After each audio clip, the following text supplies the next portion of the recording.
Hi friends, నేను మీ కొమ్మకి వీరబాబుని. 626 point ఏంటంటే, ధనవంతుడికి ధనం చేత గర్వం ఉంటుంది. నేను పెద్ద ధనవంతుడిని, నన్ను మించి ఎవరూ లేరు, నేను లేకపోతే వీళ్ళకి బతుకు లేదు, నేనే దిక్కు, నా కాళ్ళ దగ్గర రావాల్సిందే అని గర్వం ఉంటుంది ధనవంతుడికి. 627 పండితుడికి పాండిత్య చేత గర్వం ఉంటుంది. నాకు అన్ని విద్యలు వచ్చు, నాతో పోటీ పడి ఎవరు గెలవలేరు, నాకే విద్య వచ్చు, నాకే జ్ఞానం ఉందని పండితునికి గర్వం ఉంటుంది. రాజుకి రాజ్యం చేత గర్వం ఉంటుంది.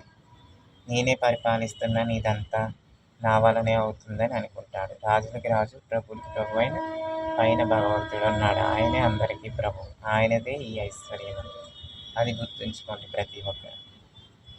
629 శీలవంతుడు అన్ని విషయాల్లో శాంతి సహనాలతో ఉండాలి. శీలవంతుడు అన్నవాడు పవిత్రంగా ఉంటూ ఏ విధమైన చెడు గుణాలు, చెడు వ్యసనాలు లేకుండా అన్ని విషయాల్లో శాంతిగా, సహనంతో, శాంతియుతంగా, సహనంగా ఉండాలి. అలా ఉంటాడు శీలవంతుడు అన్నవాడు. 630 కాని కార్యం ఏది భుజానికి ఎత్తుకుని అవమాన పాలు కారాదు. ఈ పని నా వల్ల అవ్వదు అనుకుంటే వదిలేయాలి. అది మన మీద వేసుకుని అవమానాల పాలు అవ్వడం మంచిది కాదు.